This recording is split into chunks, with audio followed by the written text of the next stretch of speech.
Hi everyone, I'm Ricardo Gonsalves. Welcome to episode 4 of Your Health and Your Wealth, live across my social media platforms. Thank you for joining me. If you're watching on delay, it's great to have you with me, or listening to this on Spotify.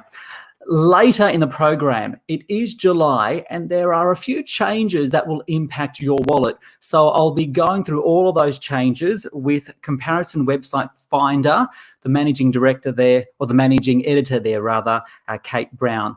But first, let's focus on your health. And July is often associated with Dry July, and it's a fundraiser which encourages you to go alcohol-free to raise money for people affected by cancer.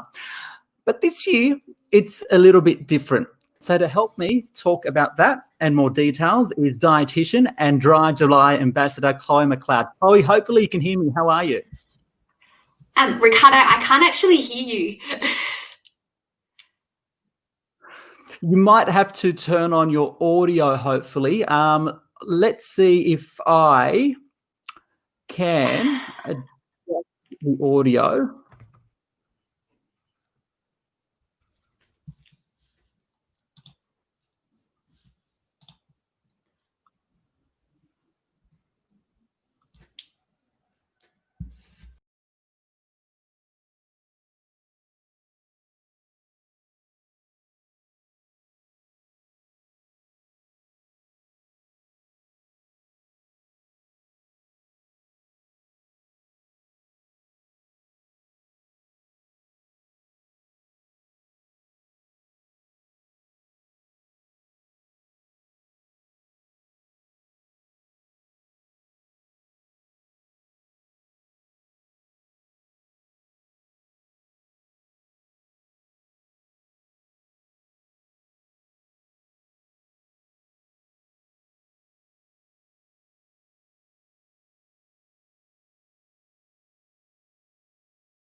Okay, it seems like we might be having some audio issues, but let's just try one more time to see if we can get Chloe. So Chloe is the Dry July ambassador and a dietitian.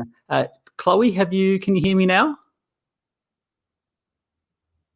I can hear you now. Can you hear me now? Fantastic. This is why I love doing it. This is why I love doing it live, because it adds a bit more of an element to it. So thank you for persisting, Chloe. Oh, such a pleasure. Thanks so much for having me on today, Ricardo. So Chloe, what exactly is Dry July? So Dry July is an organisation which is looking at managing raising funds for cancer. But the purpose of Dry July is not drinking alcohol for the month of July in an effort to improve health and improve some of the health outcomes, whilst also raising money for cancer. Okay, I love the new little campaign that's gone online. I want to play the 30-second campaign right now. Yeah, great. Well, so far 2020's been a challenge. So this year, we've introduced some new options for Dry July. We're calling it Dry-ish July. To help raise funds for cancer patients, you can be a fortnight Frankie, a 3-week Wendell, or a fully dry diet, old school. Go as dry as you're willing to try to help people affected by cancer. Sign up today at dryjuly.com. Chloe, what I love about that ad is that you've got the man running around with the mask as well, so it kind of reflects on what's going on with the pandemic out there. But as the ad showed, there are different ways you can participate. Run us through again what they are and why. So you can participate by going entirely dry for the month of July, or you can choose to not drink alcohol for 3 weeks, 2 weeks, or even just 1 week. So the purpose of this is to make it a little bit easier for people. We recognise that this year's been a pretty extreme one. There's been a lot happening for a lot of people, and I think the feedback was, it's difficult to avoid alcohol a lot of the time anyway. But given everything that's going on, rather than aiming for everyone to feel like they have to do it for the whole month, adjusting it slightly so that it's a shorter time period, and hopefully that makes it feel a little bit more achievable for people so that people can still sign up, still raise money for cancer, and also, of course, get the wonderful health benefits of taking alcohol out of their diets. So it's not too late to participate, even though July's just started? No, it is not too late to participate, particularly this year. But I think, we're only a few days into July, so there's no harm in, you could start today, you could start tomorrow. Or if maybe you were someone who wanted to just do Dry July for 2 or 3 or even 1 week this year, you could choose which week in July you would like to participate and plan ahead and do it for that week or 2 weeks or 3 weeks. Okay. So run us through what happens to your body, right, once you give up alcohol, and maybe so for a month. Yeah, so there's a number of really wonderful health benefits to removing alcohol from your diet, and even if it is just for a couple of weeks, but also more so if it is for that whole month. So as a starting point, it has a very big impact on your sleep. Now, we know how important sleep is from a stress management perspective, and I don't know how many times people have said to me, well, when I have that glass of wine before I go to bed, that helps me to sleep a lot better. Unfortunately, that's actually not the case. Whilst you might feel like you get to sleep more easily, what happens is it gets in the way of you going into that deeper REM sleep. So that all of the improvements that are going to be happening as a result of your sleep and like health regeneration, all of the different cell recovery that's happening overnight, all of that is not happening as effectively because you're not getting into that deeper sleep overnight. And that's okay. Sleep.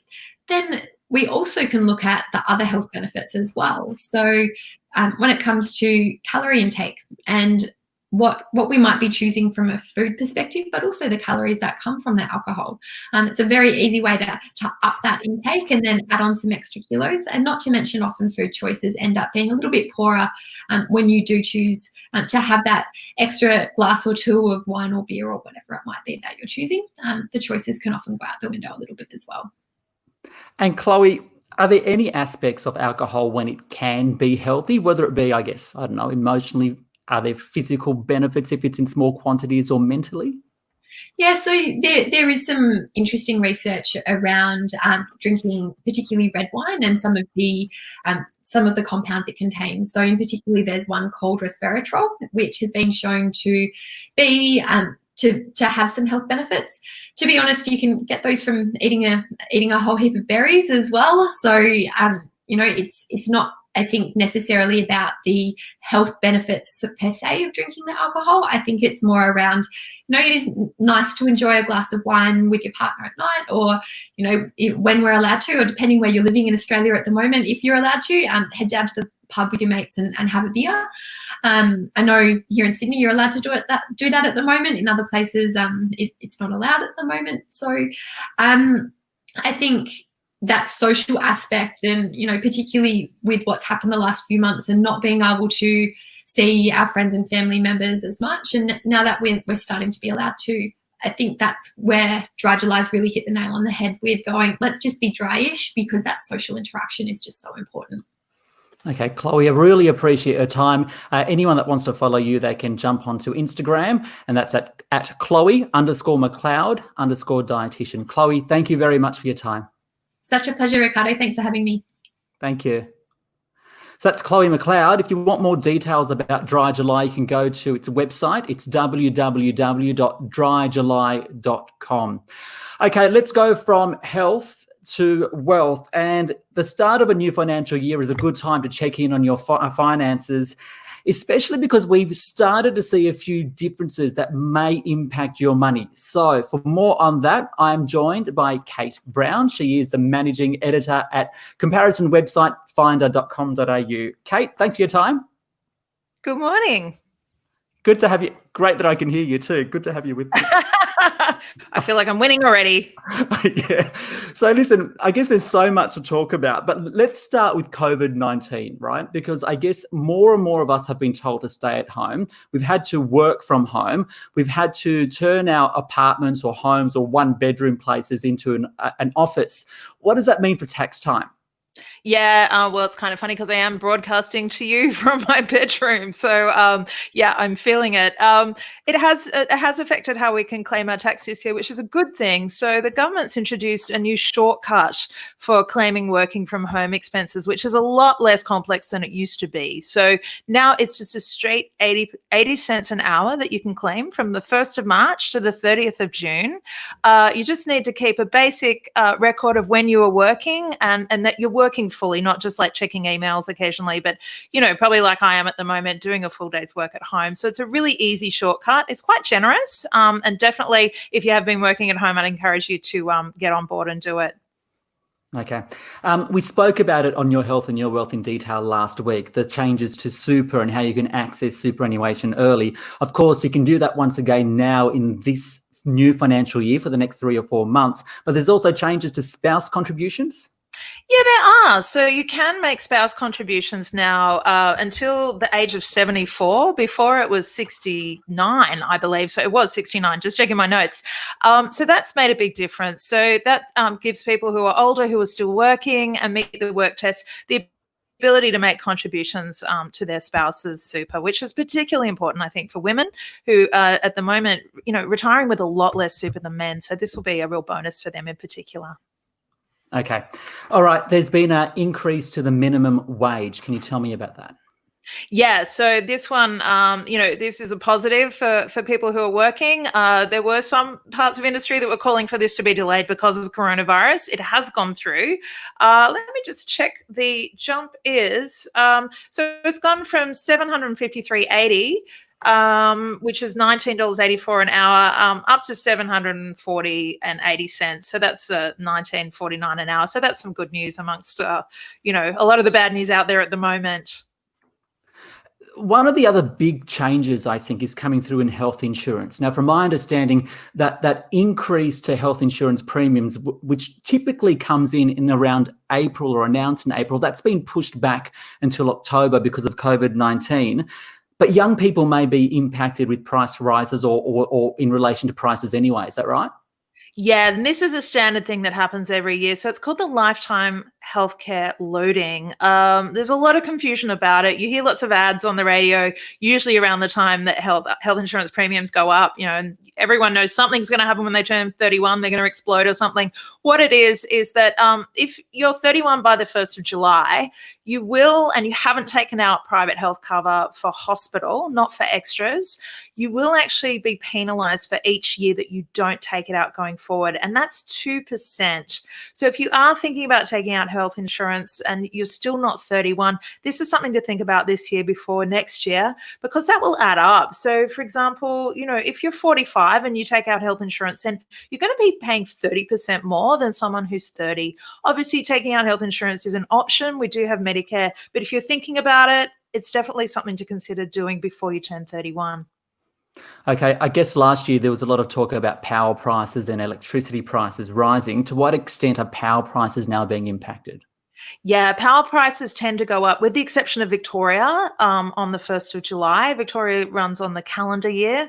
We're starting to see prices come through now. I do have some New South Wales examples. Apologies to the other states, but we will see them coming through. We are seeing them going up. So they're going up from $13 to $21, depending on who's providing that energy bill. This is a great opportunity for me just to say it is really important to look at what you're paying for energy and to see if you can get a better deal. At Finder, we've done a lot of research and it's shown most people can save between $400 to $500 if they switch to another provider. So prices are going up. This is the perfect time to look into it and see if you can make a switch. Okay, let's talk about one of my favourite topics. I think it's like most Aussies, right? And that's property. It was pretty interesting to see earlier this week that one home loan provider issued a fixed term home loan at under 2%, right? So what does this mean about the direction of mortgages and how you can get a better deal, or how things are changing this year? It's extraordinary, Ricardo. I if you told me this time last year we'd be seeing this, I wouldn't have believed you. This particular offer is only available in Tasmania, but I think you're absolutely right. It's important of what's coming through. This is a fixed loan. Variable rates we're seeing more at about 2.7%. What that means in layman's terms is that there are plenty of lenders out there who are really scaling down their interest. And if you have a big home loan, and in a lot of places in Australia, you are going to have a big home loan because property prices are still very high, this is a great opportunity to save money. So if you have, a reasonably sized mortgage, you've still got 10, 15 years to pay it off, this is a great time to consider swapping. You're going to save $10,000, $20,000, $30,000 on your loan over the lifetime. You do pay fees for exiting a loan and refinancing, but they're usually from $1,000 or less. If you're looking long term, that's still a massive saving. It's definitely a good time to look at refinancing. And I guess also something that might make it easier to change loans is this new initiative from the government called open banking, or the consumer data right. It started yesterday. It doesn't necessarily impact or affect home loans just yet. That happens down the year. But can you tell us what happened as of yesterday? Yeah, look, for finance nerds like myself, it's really exciting. And it's, as you said, we're not going to see massive changes yet, but in a nutshell, what open banking means for, your average person is you're going to have more access to your data, and the banks are going to have to share that more easily. So where in the past, maybe if you wanted to compare savings accounts or home loans, you'd have to go around and do a lot of work to get it happening. What open banking means is that information will be really easy to access. Great for consumers. It means you're going to have more oversight about where you're spending, where you've got opportunities to save. It links in really well with things like apps. So Finder's developed an app, thanks to open banking, where you can go in using one app from Finder and see where you're standing in terms of your spending, your saving. It'll identify savings for you. So just in a nutshell, it's a really big win for the average Australian, because you're going to have more oversight of your finances and more control. So one to watch. As you said, this is just starting, but in Britain, we're a little bit further down the track. And we're seeing a lot of success there in terms of empowering people and looking after their money. Yeah, I think an easy way to explain it is that people will see probably a deluge of new apps on their phone. And if you've got a savings account with the Commonwealth Bank, you've got another account with Westpac and a credit card with ANZ, you'll have this one app that will be able to show you all those three accounts in the one place, so you can manage your money a bit better. Exactly right. And I think what's so interesting is that that's a real barrier to change. We know people know they should change, or they know they should shop around, but it's exhausting, it's time consuming, it's complicated. People don't feel like doing that at the end of the day when they're flopped on the couch after being at work all day. So this is just going to make it so much easier. You're going to have a single point where you can see these things, and equally, you're going to be able to change them really easy too using technology. Okay, Kate, final question. What's your best piece of advice when it comes to your bills, your mortgages, your power bills, that sort of thing? Because my rule is when you get a bill, call the provider and ask for a better deal. It usually works. What do you think? Yeah, absolutely. And you're in the minority, Ricardo. I think all of us need to be a bit more proactive. There's a phrase that businesses use, which is sleeping beauty. So they're customers that dutifully pay their bills every year. They don't really engage or interact, and certainly don't ask for a deal.